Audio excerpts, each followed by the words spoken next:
La primera pregunta, ¿hay una diferencia ideológica que no permita llegar al acuerdo? Ideológicamente, porque estamos hablando de un grupo subversivo, ¿no? No le están dando tratamiento de un grupo criminal. Y me imagino que hay una diferencia política por la que ese grupo subversivo no quiere dar el paso a una integración o a ser parte de un proceso de paz construido sólidamente. ¿Hay alguna diferencia ideológica o solamente son el modelo de negocio y ahí nos tendríamos que meter en otras cosas? Yo creo que hay que meterse en otras cosas, Carvey, porque ustedes lo viven, ¿no? En, en el país hay regiones atrapadas por el control territorial de los hombres en armas para proteger rentas ilícitas. Pero también hoy una parte sustantiva de la coca que antes se exportaba está llegando hasta los pueblos más pequeños y apartados del país. Cali lo sufre. ¿Cuántos grupos criminales están dedicados al microtráfico? Entonces aquí hay muy seguramente unas dinámicas muy complejas que obedecen más a los entornos territoriales que a la realidad en que está fundado un poco el, entre comillas, conflicto en Colombia, incluso las negociaciones. En este sentido, ¿usted comparte, doctor José Félix Laforí, con el respeto debido, que a las FARC se les debe tratar simplemente como una disidencia que no aceptó un acuerdo de paz generoso y todo lo demás, y combatirlo abiertamente, además de no dejarlo entrar en estas mesas de negociaciones que hoy se están volviendo etéreas, como sucede con las bandas criminales? Usted lo dijo, ¿no? Y también lo ha dicho incluso una persona que yo combatí tanto en ese proceso, que fue el presidente Santos. Ayer nomás, el alto comisionado de paz del gobierno de Santos lo dijo también en Bruselas, delante de Naciones Unidas. Evidentemente, aquí al país le vendieron que una de las razones por las cuales era necesario negociar con la FARC era para quitarle el letrero, es decir, el anuncio de movimiento revolucionario, y dejarlo como unos simples criminales. Hicieron una larga negociación, incluso por la puerta de atrás, invalidando un referéndum que el pueblo votó en contra de ese acuerdo, impusieron el acuerdo y supuestamente los que no participaron o los que participaron, como el caso de Márquez, y después por estar en el negocio de narcotráfico, terminó regresándose al monte, pues el país ya, o al menos le vendieron al país que ya no eran FARC. Y vaya usted a ver lo que pasó pocos años después. Es el gobierno el que tiene la última palabra sobre este asunto. Oiga, doctor José Félix, venga, le hago una pregunta de cálculo político. Usted que es un político de vieja data, porque usted a los 22 años ya era diputado. O sea que estamos hablando de alguien que ha recorrido el ejercicio político hace muchísimo tiempo. ¿A usted no le da vaina estar ligado políticamente a una negociación que ya no es ideológica, sino de negocios criminales, de negocios ilegales, y quedar usted, como dice, expuesto y metido ahí en algo que es bien complejo? Porque es que estos tipos, si no hay, la primera pregunta que yo le hice, si no hay detrás un fondo ideológico, lo que hay es un negocio criminal, pues va a quedar usted siendo parte de una negociación que no va a llegar a ningún lado, porque de hecho no está llegando a ningún lado. ¿No está usted ahí en medio de eso? Yo, Maro, yo veo que Arbey conversa demasiado con María Fernanda. Sí, sí. ¿Habla más con ella, Harvey, que José Félix Laforí? Sí, pero yo creo que Arbey ahí tiene su cuerda con María Fernanda, pero bueno. No, no, a ver, Arbey, mire, yo creo que en la vida uno tiene que ser consecuente con los actos, ¿no? Aquí se votó por Petro, el presidente de la República es Petro. Petro dijo que iba a cumplir el acuerdo de La Habana. El acuerdo de La Habana tenía 3 millones de hectáreas que había que entregársela a campesinos sin tierra, de acuerdo a lo que se firmó con la FARC. sabía además que lo iban a hacer sin nosotros o contra nosotros, por alguna circunstancia que el país conoce, entre otras cosas, la aproximación que hizo el senador Cepeda. Terminé firmando con ellos un acuerdo sobre el tema de tierras. Y eso dio pie, a propósito de otras dinámicas, como por ejemplo las reuniones del presidente Uribe con Petro, a que me invitara a la mesa.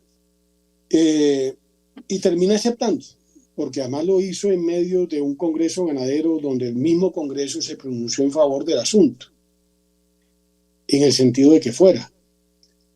Y estando allí, lo grave es que lo que usted dice fuera grave en el sentido que yo hubiera cambiado lo que pienso con respecto al tema. Es decir, si mi participación en la mesa haya sido desandando el camino que he andado como dirigente gremial, como escritor público. Yo escribo todas las semanas una columna, es decir, durante más de 30 años. Lo que yo pienso no es desconocido para el país, y sobre todo durante el gobierno del presidente Santos, que fui el único dirigente gremial que lo combatió, porque me pareció que abrir una negociación en los términos que se abrió con la FARC no era bueno. Y la prueba es lo que está sucediendo. Colombia pasó de 42.000 hectáreas a 300.000 hectáreas de coca. Mire usted a Cali, de la plaza de Caicedo al primer cultivo de coca en el norte del Cauca, que habrá 40 kilómetros, 50 kilómetros, yo no sé, pero no mucho. En consecuencia, creo que la ciudad de Cali está hoy en día en una dinámica criminal terrible. En consecuencia, terminaría por decirte que estar en esta negociación, que para mí no es fácil, si hubiera renunciado a lo que pienso, Arbey y María Fernanda tienen razón. Pero es que yo no he renunciado a lo que pienso. Yo sigo diciendo en la mesa lo que pienso. Y muchas veces termino siendo pues un factor crítico o complejo en las dinámicas que tiene la propia delegación, como también cuando la delegación se enfrenta en la mesa con la delegación del ELN y los países acompañantes y los países garantes. Entonces yo creo que mi voz, por lo pronto, ha sido la voz de, no sé, la mitad de los colombianos, porque así, o un poco más de la mitad, que fue lo que votó en contra del plebiscito con la FARC, que por lo pronto se deja oír. El día que yo sienta que lo que yo opino pues no tiene ningún sentido, es decir, para decirlo en un solo término, no me va a pasar lo del general Mora, pues ya tendré que tomar decisiones mucho más de fondo. Ahora con los secuestrados, yo voy a México y voy a estar una semana entera, 10 días enteros. Si yo veo que esto no tiene salida, pues obviamente empiezan las cosas a ponerse en una dirección muy compleja. Yo tengo 7 ganaderos secuestrados. No se olvide que los ganaderos, las actividades de los ganaderos no se hacen en una ciudad ni protegida, sino en la mitad de la nada. Allá estamos. En consecuencia, mis responsabilidades son aún superiores. O sea, mi pensamiento, mis convicciones, los referentes que tengo para actuar como dirigente gremial y también a veces como miembro de un partido, no han cambiado. En consecuencia, el día que el partido tenga... A ver, la única persona que se atrevió a criticar permanentemente al señor Duque fue María Fernanda. Yo, al comienzo, traté de mantener una relación fluida con el presidente Duque en mi condición de dirigente gremial. Pero no cabe la menor duda que uno de los responsables de eso es el presidente Duque. ¿No se acuerdan ustedes de Cali? Que fue a las 2 de la mañana. Que fue a las 2 de la mañana. Incluso Zapateiro, hágame el favor. Es que los hombres son útiles cuando tienen las responsabilidades y cuando responden a sus responsabilidades. No después, diciendo cosas. O antes, veo mucha gente, por ejemplo, el otro día vi una exministra de Agricultura diciendo cosas muy interesantes que no las hizo meses atrás cuando estaba al frente de la cartera. No. Es como si usted dentro de unos meses me dice, oiga, pero ¿qué le pasó? ¿Por qué no lo dijo? No, yo lo digo. Y si usted me lee el artículo mío, que no lo he escrito, pero que tengo que escribirlo el viernes, porque yo escribo los viernes, pues lo voy a decir a propósito del quinto ciclo y a propósito de los secuestrados.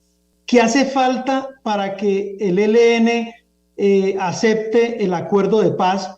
¿O qué hace, o qué tendría que pasar? ¿O cuál es el límite que tiene José Félix Laforí para decir hasta aquí llego, hasta aquí no más? Yo esto no lo admito. El estricto cumplimiento de los acuerdos que firmamos. El señor Beltrán ha dicho de manera reiterada que el ELN nunca había acordado nada y por consiguiente nunca había cumplido nada, pero que ellos cumplen lo que acuerdan. ¿Qué acordaron en el cese al fuego? El más estricto cumplimiento del DIH, y el DIH obliga a que no haya ningún tipo de retenciones de rehenes. Es un secuestro. Lo ha dicho Naciones Unidas, lo ha dicho todo el mundo, la doctrina. Por consiguiente, uno de los temas que habrá que discutir allá es si usted firmó esto en materia de DH, cúmplalo. Pero además, si usted cree que el centro de estas conversaciones están en la participación del ciudadano, usted no puede restringir la libertad de ese ciudadano con una amenaza tan crítica como el secuestro. Cuando usted conversa con alguien y le pide su opinión, usted tiene que dejar que esa opinión fluya de manera libre. Pero si esa conversación que usted tiene con esa persona está mediada porque usted tiene un arma en la mano y se la pone en la sien, la opinión de la persona no es la opinión de la persona, es lo que usted quiere que la persona diga. Entonces, yo creo que aquí hay unos temas de fondo que van vinculados directamente a lo que ellos firmaron en los acuerdos, porque ellos dicen que como ellos no creen en la Constitución, no creen en el marco institucional colombiano, porque ellos son rebeldes, ellos están por fuera del Estado colombiano, sí se tienen que comprometer a lo que firman, y firmaron un acuerdo del cese al fuego. Yo no puedo develar un audio que le mandé al general Ospina ayer, porque me parece indecente con el general Ospina.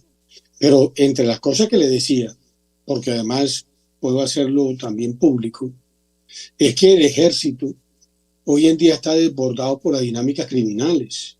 Y los emprendimientos, óigame la frase, criminales que hay en todas las regiones colombianas por parte de aquellos que tienen control territorial, ya habían tenido un desbordamiento tal que la situación era dramática.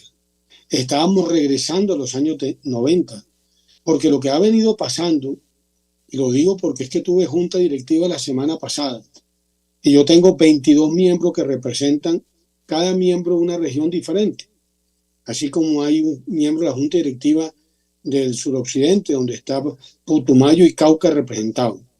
Pues hay un tipo de La Guajira, y hay un tipo de Casanare, y hay un tipo de Antioquia.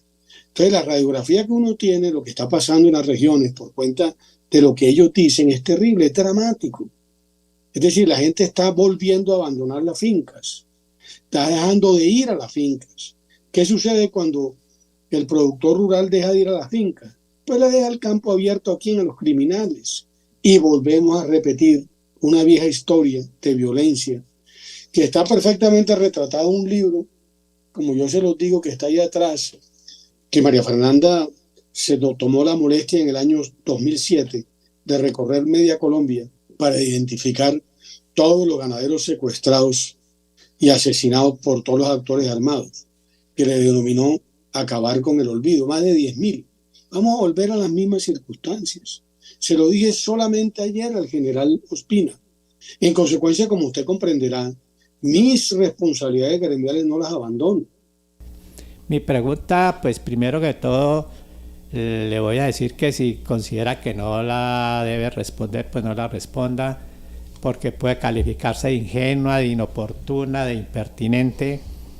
Pero sucede que una gran cantidad de colombianos estamos recibiendo un mensaje, y uno de los que lo manda es Carlos Alonso Lucio, en el sentido de que el presidente de la República está propiciando una milicianización en el país, y que esa miliciación es la que está creciendo con mucha fortaleza. ¿Usted cree que el presidente puede estar en este proceso o no? A ver, es una pregunta difícil de contestar, pero no puedo rehusar a contestarla. Yo he escuchado muchas veces a Carlos Alonso en esa tesis, y debo decirle que hay una cantidad de manifestaciones que no son espontáneas y que acusan en la dirección de lo que él ha venido sosteniendo. Muy grave lo de los pozos.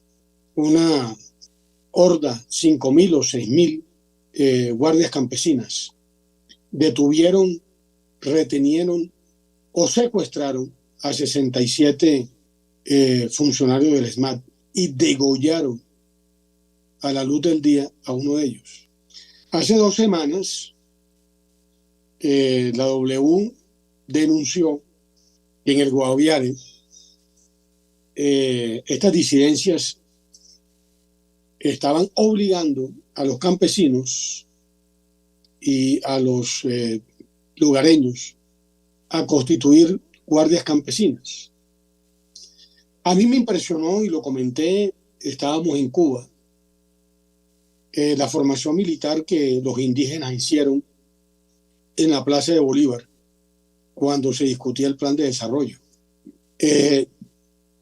A mí no me gusta cuando guardias, sea cual fuere, indígenas, cimarronas y ahora campesinas, impiden la acción de las autoridades.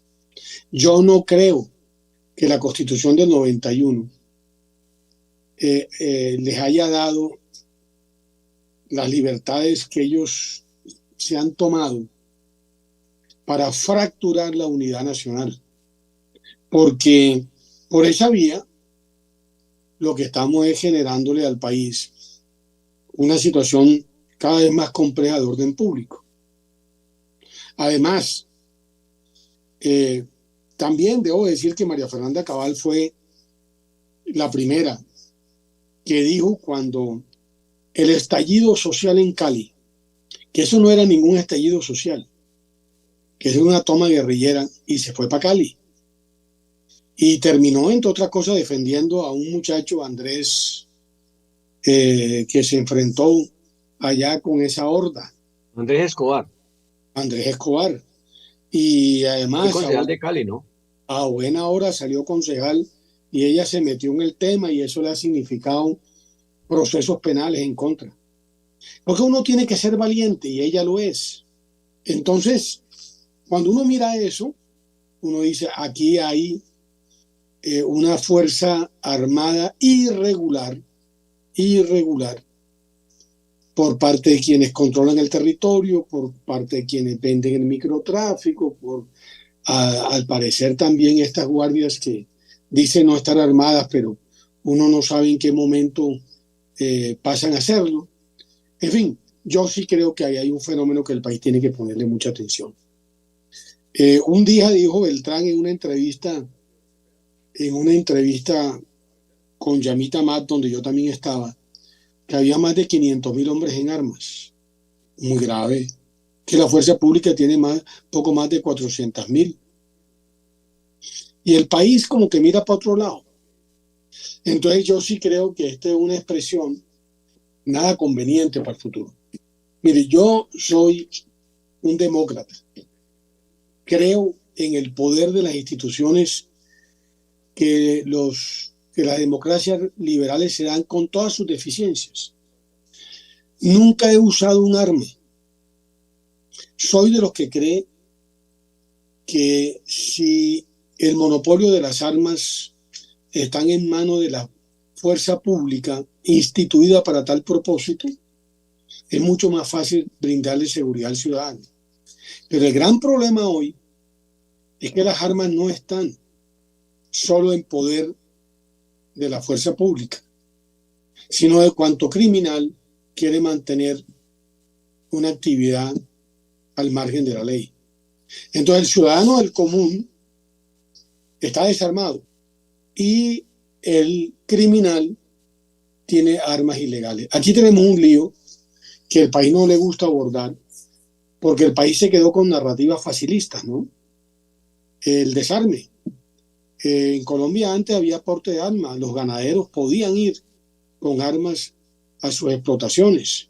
Hoy no pueden, porque en el cuento pacifista desarmaron a aquellos que necesitan simplemente para protegerse en lo que se conoce como legítima defensa. En cambio, ¿usted cree que cuántos parques hay en Cali? ¿En cuántos parques que hay en Cali hay un jíbaro vendiendo coca? ¿Usted cree que ese jíbaro está simplemente con un pito y un puñado de coca? No, ese jíbaro tiene un arma ilegal y mata a aquel que se le meta en su mercado. Eso es lo que está pasando en Cali. Oiga, doctor José Félix, ¿usted está subordinado a lo que diga el presidente Gustavo Petro? Digamos, como una condición de hacer parte de eso. En la materia en la que estoy involucrado, porque yo soy delegado del gobierno del presidente Petro, en las negociaciones del ELN, ni ahí siquiera subordina mi opinión. Dicho de otra manera, yo no voy como delegado del gobierno a pensar exactamente igual como piensa el gobierno. Ahora bien, tampoco voy a ponerle palos en la rueda de la negociación. Voy como una voz de sectores de opinión que creen que mi voz puede ser importante en el momento de la negociación para tratar de hacer una cosa que la ciudadanía pueda legitimar en su momento. Mire usted el caso del secuestro. Uno de los argumentos más fuertes que hay que darle al ELN es uno. Todo acuerdo, toda negociación implica una base de respaldo de la sociedad colombiana para que tenga legitimidad. Se puede negociar con secuestradores que claramente terminan en un escenario moralmente cuestionable. Es que toda negociación tiene que tener un trono moral. El gran problema es que en Colombia las dinámicas que hay hoy en día se han olvidado que incluso la política tiene que tener trono moral. Entonces, no se preocupe, que en los temas gremiales, cuando el gobierno actúa de la mano con lo que el gremio necesita, ahí estamos. Ayer también, y ha sido reiterativo el ataque por parte del senador JP Hernández, quien prácticamente le mandó razón con María Fernanda que para que se levante de la mesa y no sea cómplice, pero llamó la atención que incluso hasta el senador Iván Cepeda salió en defensa suya. No sé qué posición tenga usted sobre lo que se vivió ayer en el Senado de la República. Ese es un canalla. Muchachos inquietos en el Congreso. Tiene otra frase, ¿no? Además, porque ese es un personaje gritón que cree que él puede hacer política siempre pisando la honra ajena. Llegó al Congreso con unas diatribas contra Uribe. Hay que verlo, ¿no? La manera como cantaba una especie de reggaetón diciendo que Uribe era un matador, sí, matador creo que le decía. En fin, y ayer... Matarife, ese. Entonces, esos personajes son ave de poco vuelo. Creen que haciendo este tipo de show van a seguir conquistando opinión. Claro, hay mucha gente que está fastidiada con tanta degradación de la política, no cabe duda. Pero también le contesté, ¿no? También le contesté porque evidentemente se merecía que le dijera, pero quiero decirle que aquí llegó la persona más importante de mi casa. Y por eso no hay nada que hacer, porque ya a partir de ahora creo que la entrevista empezó a tener otra serie de dificultades, además porque ya entró a una reunión a las 10:30.